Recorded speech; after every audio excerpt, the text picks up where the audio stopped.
Hey YouTube modelers, and specifically Ed at Ed's Attention to Detail. Ed just put out a video asking how do you pack your models for a contest, and luckily I kept some pictures from my last show, the Butch O'Hare, about how I pack them. These are stills of my video from the 2022 Duneland, and if you look under the tables there, you'll see those packing totes. Matter of fact, that's mine underneath my Hornet right there. And everybody pretty much does the same thing. Packs them in these totes. How I pack them within the tote, I'll show you here. So first what I do is I take this foam, and a lot of things you buy, like a new TV or even a coffee maker or whatever, will have this foam packed around it in the box, and I save that stuff for precisely this reason.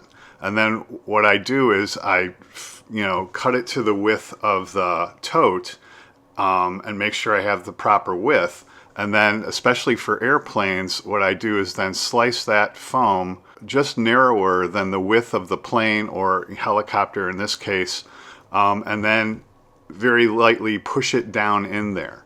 And I do it, as you can see on the E2A, kind of the front and the middle.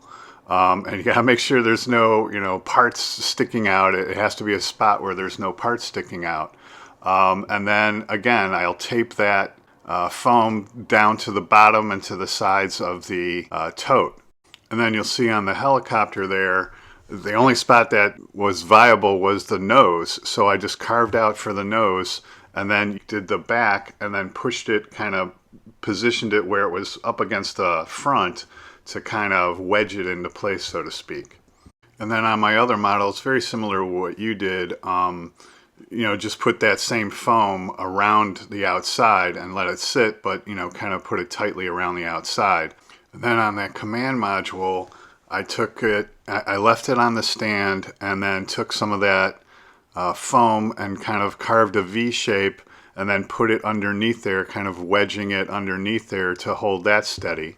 And then on the figure, I kind of took the same approach but in a much smaller scale. Put that inside of a jar, and then wedged that foam around there to kind of hold that from shaking around, then put that jar inside the foam. And if you don't have the foam, sometimes you get this bubble wrap. Same concept, I use that in a smaller tote for my other tank, and just kind of, from the sides, wedged it in there. And then I've used them before, and you can see here this person did the packing peanuts.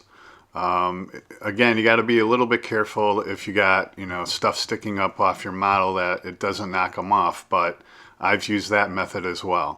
So, word to the wise, save this type of stuff. I think we as modelers tend to save a lot of stuff anyway, but that's the way I pack mine, and I hope that helped.